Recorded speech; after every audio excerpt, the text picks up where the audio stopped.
Ikaw ang ilaw ng aming pamilya. Pinakita mo sa amin ang tunay na lakas, lakas ng loob, emosyonal at pisikal. Sa bawat araw, ikaw ang aming sandigan. Ang ngalan mo'y luming ilaw na gabay. Sa bawat sulok, liwanag ang iyong alay. Hindi man perpekto ang aming tahanan, pagmamahal mo ang nagbibigkis sa amin. May tampuhan man, may sugat at lamat, isa lang ang lagi mong ipinapaalala.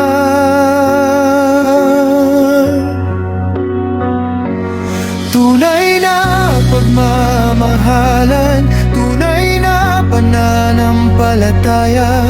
Sa mga ngiti mo, doon kami humugot ng pag-asa. Ikaw ang glue ng pamilya, di kami buo kung wala ka. Salamat Lola Lumi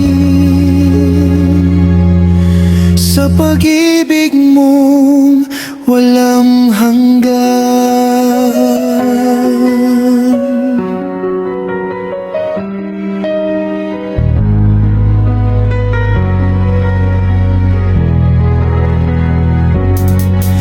Pinakita mo sa amin kung paano magtiwala sa Diyos na tapat kahit may mga pagsubok pa. Sa bawat sakit, ngiti mo ang aming lakas.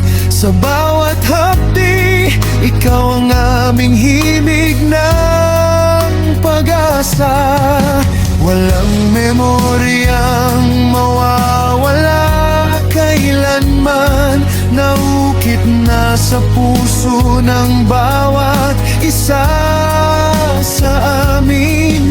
May iniwan kang aral na dala namin habang buhay, pagmamahal na hindi mapapalitan ni numan. At ngayon na ika'y nasa piling niya, tumingin kami may kapayapaan sa mata. Tunay na pagmamahalan, tunay na pananampalataya. Sa mga ngiti mo, doon kami humugot ng pag-asa. Ikaw ang glue ng pamilya, di kami buo kung wala ka. Salamat Lola Lumi sa pag-ibig mong walang hanggan. Mahal ka namin at habang buhay namin dadalhin ang mga alaala, bawat yakap mo sa amin.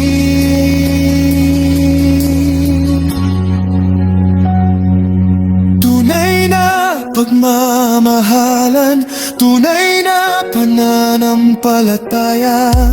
Habang buhay naming awit ang iyong buhay. Ikaw ang ilaw ng pamilya, ngayon nasa Diyos. Well, sa lahat, nagpapasalamat ako sa Panginoon sa nangyari sa akin. Hindi niya ako pinabayaan. Kaya kahit na ang edad ko, 92 na ako sa November. Ngayon, nakakalakad-lakad ako ng nakakabang na ako. Lalo na sa mga apo, anak ko, gumagabay sa akin. Maraming salamat sa aking pamilya. Hindi nila ako pinabayaan. Mahal na mahal nila ako.